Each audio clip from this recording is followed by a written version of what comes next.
Hey everybody, what do you say? JGA59 here, Gannon. And it's been a little while since I put out a video, but today's the day. I know that you've all been sitting on the edge of your seats, clamoring for this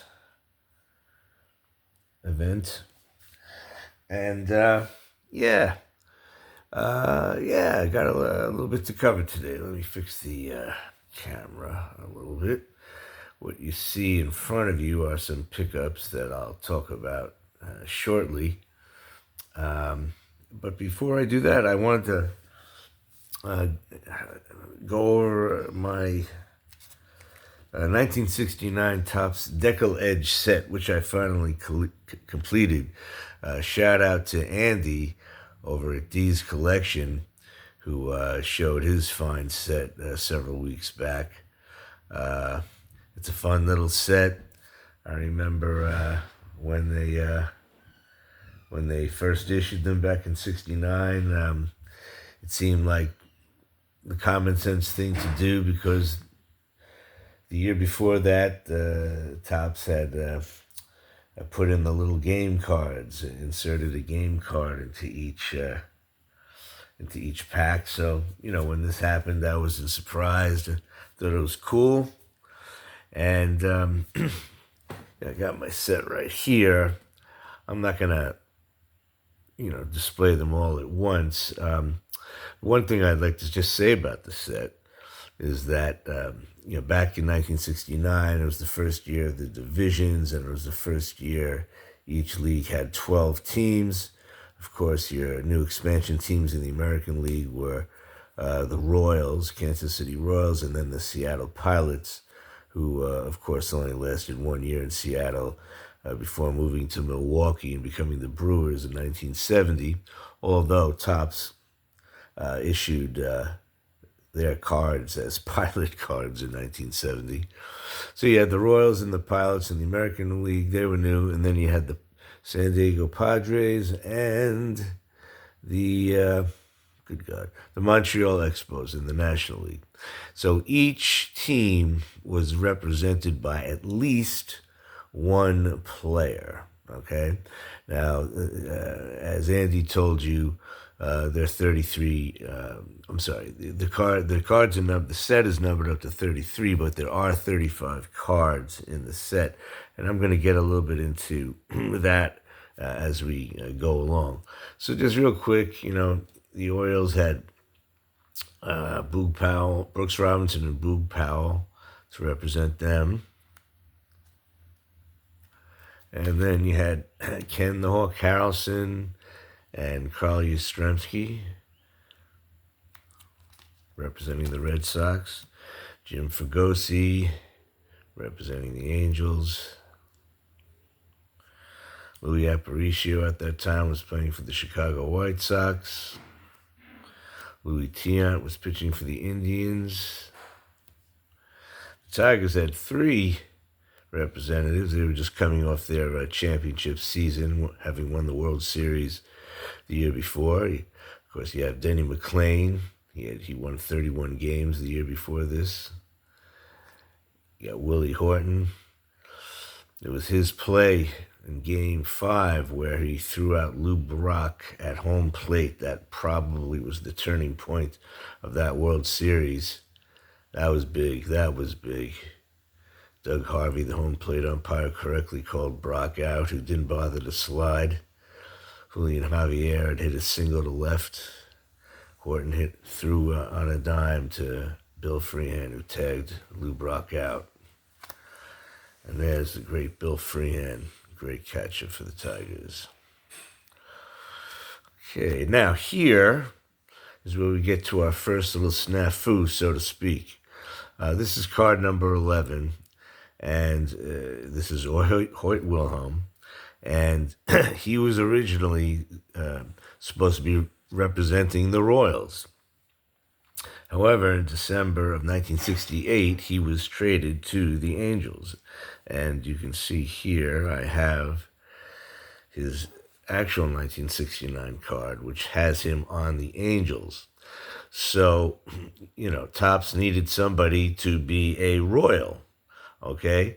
Now, what happened here was they didn't replace Hoyt Wilhelm with another Royal. They replaced him with Jim Wynn. And Jim Wynn, of course, was a Houston Astro, right? Now, just stay with me on this. What happened was later on in the set, we'll see Rusty Staub, who's card number 22. And he was an Astro, but he was traded to the Expos.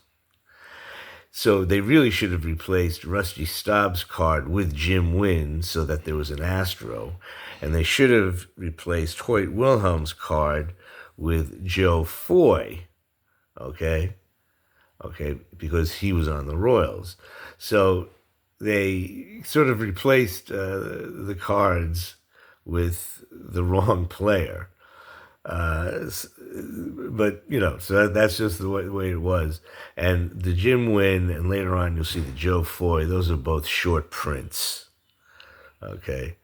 So, yeah, they're card number 11. Wilhelm is card number 11 as well. All right, Wilhelm, card number 11. Hoyt Wilhelm should have been replaced with Joe Foy, and later on Staub should have been replaced with Jim Wynn.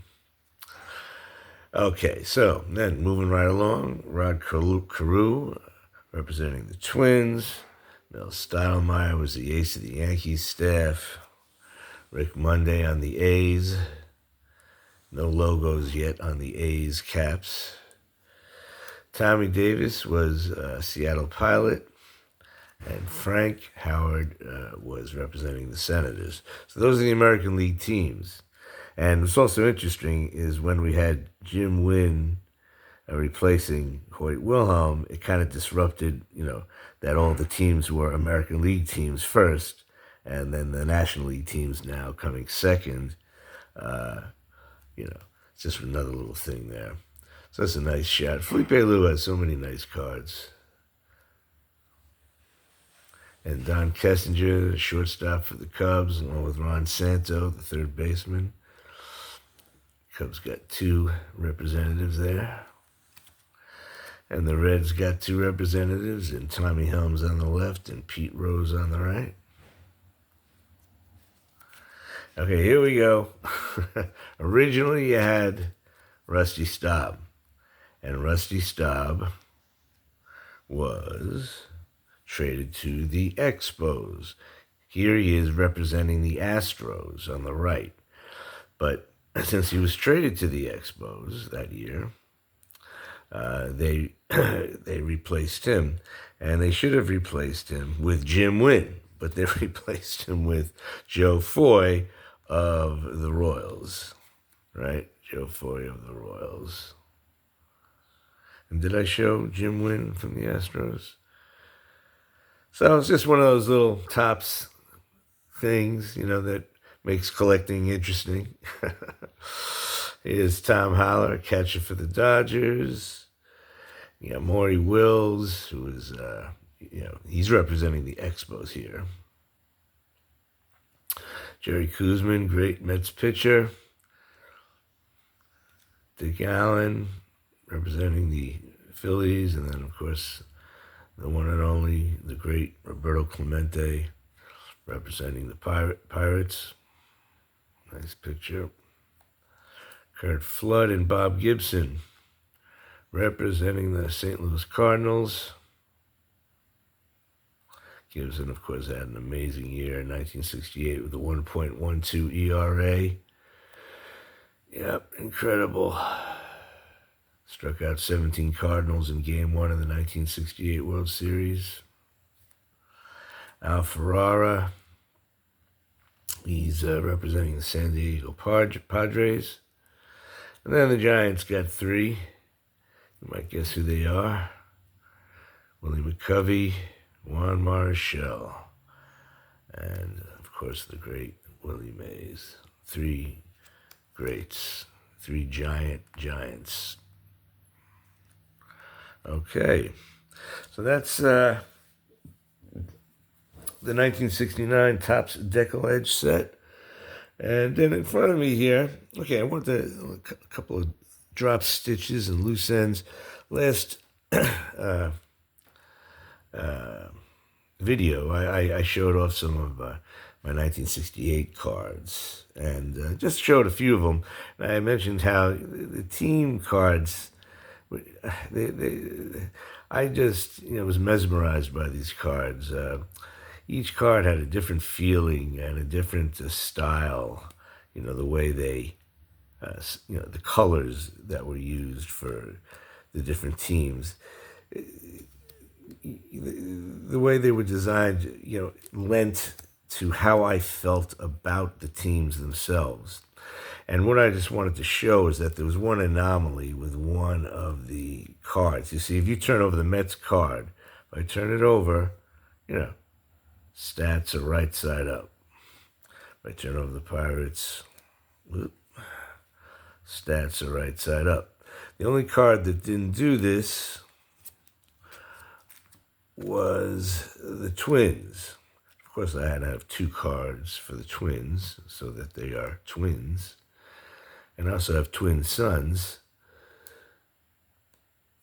And you see, with this card, the stats were upside down. That was the only team card that happened with. I just thought I'd mention that. Okay. I've also been collecting recently some of the Topps All-Star cards. Years ago I had this entire set, but I'm just going, I'm not going to try to collect the whole thing. I'm just collecting some of the cards I liked, and I thought I'd try to collect all the All-Stars. So far I've got, I don't know how many of them. That's 2, 3, 4, 5. Got 2 of Gibson. 2 of Brooks, 2 of the great Lou Brock, Tony Oliva, Frank Robinson, and Harmon Killebrew. Now, here's some cards I just ordered from one of my favorite dealers because I bought cards off of him as a kid, and he's just one of the giants in the hobby. I don't hear his name mentioned too much out there in YouTube land, much to my shock and dismay. Seems to me we're hobby collectors. We should know that the great Gar Miller is still out there, and he's still, selling. He's got a website you can go over. He's got specials, and he's got huge inventory of cards, and I bought some of probably my first cards I bought off of Gar Miller back in like 1973, something like that. And I bought these 4 1953 Topps cards off of him. Really beautiful cards. Harry Suitcase Simpson, Luke Easter, Joe Nuxhall, who was the youngest player to ever play in the major leagues at 15, and Sherm Lawler, a very good catcher. And I've noticed that Sherm Lawler has a lot of nice cards. And then off of eBay, what did I do here? Okay, let's get the rest of these real quick. We got 1953 Topps. 53 Bowman, Gillen McDougald. Nice picture. 1952 Topps George. I think his nickname was Red. Was it Red? I don't know. Yes, Red Munger. George Red Munger. I've got about 75 of these now. Maybe one time I'll do a video showing my different 52 Topps cards. I think it's just one of the most exquisite sets there ever was or ever will be. And I've got a bunch of the 1955 Topps All-American football cards, and there's some wild names in this set. You know, Beatty Feathers, Biggie Munn, and here we have Don Mumaw. I just had to have Don Mumaw. I gotta look into him. I don't know anything about him, but just a wild name. And then, you know, here's a really nice 1956 Topps Frank Gifford, a halfback for the New York Giants back in the day. And Carl Yastrzemski, 1969 Topps All-Star card. I thought it was great when Topps, is that focused? I thought it was great when Topps issued the separate All-Star cards. Some guys liked having the cards with the All-Star on the card. To me, it's a rip-off. You know, I want to have the regular card and the All-Star card. You know, it's like President's Day. You know, I like Washington's birthday and Lincoln's birthday. And I don't want one day. I want 2 days. Anyway, the All-Star cards were just so great. You know, they were just designed so well, and they were fun. It was something else to collect. You know, it was exciting to collect that subset. Now, here is something very, very, very interesting. I was downstairs. I was looking for some pictures of some of the kids I was talking about in my last video, and I couldn't find my class pictures from back in the 1860s. I mean, the 1960s. And, but, so I was going through some bags and stuff like this, just newspaper articles. I mean, just a whole bunch of stuff in these bags. And I found some loose cards floating around, along with a couple, one that was in a top loader and one that was in a large, two that were in a large top loader together. And the ones I'm going to show next were just loose, floating in the bag, unprotected. And these were cards that I collected as a kid. Here we have the 1970s. It was like, wow, I didn't even know they were downstairs. So we have Dean Meminger, you know, great basketball player, played for the Knicks. This is the 72-73 set. Pat Riley on the Lakers. I guess I just kept these. Then I found John Riggins' 1972 football card when he was still on the Jets before he went to the Redskins. And yep, O.J. Simpson, there he was in the bag. And these guys basically really weren't damaged. I mean, they were in there unprotected. And playoff card, Nate Archibald. And found Rick Barry playing for the Warriors before he was on the New York Nets.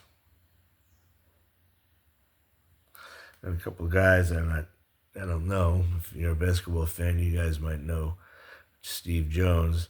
I love the names of these teams. This is an ABA team called the Chaparrals. And another 72 football. Dave Elmendorf. Okay, what is this? 70, that's a 71, right? Raiders, Marv Hubbard. And the great Dave Robinson on the Packers. Nick Washington on the 49ers. These are, okay. Yeah, these are 72, right? 72, 72, 72, and 72. Then, this blew me away. I took it out of the top loader and put it in a penny sleeve. But lo and behold, sitting there, boom, is a very miscut Johnny Bench rookie. If it hadn't been miscut, this thing would be in excellent condition. I couldn't believe it. I knew I had it. I thought I had that card. And, you know, when I started collecting again, I couldn't find it. But there it was, buried in this bag. Don't know how it got there. Don't know what my thinking was at the time. That blew me away. And then, in a larger top loader, I'd kept them in there. A 72 Len Dawson and a 72 Joe Namath. Just kept them in there. So I should probably move that off the edge. I'll deal with that in a minute. A couple other things real quick. I found a picture that I took off the television set. I don't think you're going to be able to see it. Well, yeah, maybe you can see it. I took a picture. I was over at my friend Wes's house. He was an old piano player. I used to play the drums, and he and I used to play together sometimes. And so I went over and visited him, and we hung out that afternoon and watched Tom Seaver pitch his 300th game. And you can just barely make him out on the TV set.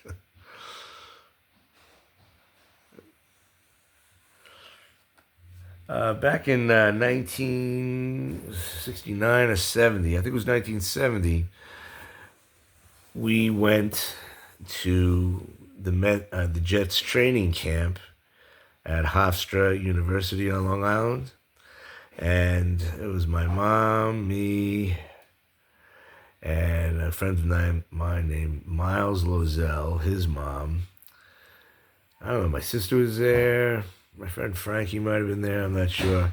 Anyway, we went to their training camp, and Mrs. Lozelle took these pictures. On the left, you see the one and only Joe Namath.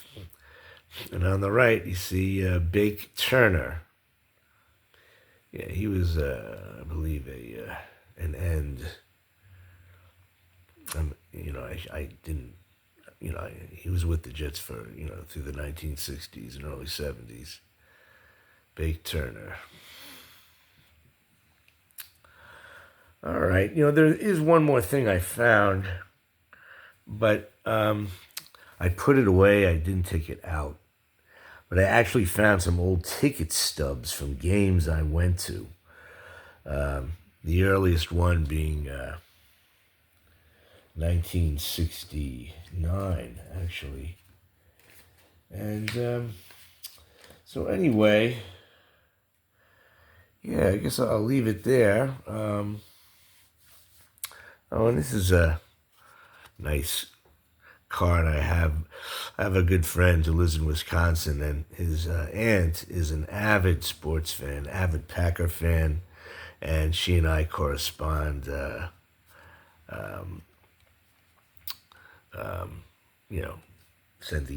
I love to send her old cards. She saw all these players. She saw, she went to the 1950 either 7 or 8 World Series and saw the Yankees and the Braves play. She saw, Hank Aaron, the great Braves of the late 50s. And, she of course saw the Vince Lombardi Packers. So I love to send her old cards. I sent her a card of, not too long ago, of her favorite player, who was Boyd Dowler. And anyway, yeah, so she just sent me a little card, and, we like to stay in touch. So anyway, one more thing, last thing. I picked up a 1964 Topps All-Star coin. I do have quite a few of these. I'm going to, feature them in a video. I collect the 64 All-Star and regular, and the 71 Topps. And it's hard to find them, in really good condition, and they cost you. So every now and then I pick up one of these. So I picked up a nice Juan Morris shell here. All right, so that's what I've got for you today. I really appreciate you watching. If you stayed with me this far, holy smokes, I'm up to 24 minutes. Oh my gosh. Okay, well, if you stayed with me this long, I really thank you. Have a great day. We'll talk soon, and take care. Bye-bye.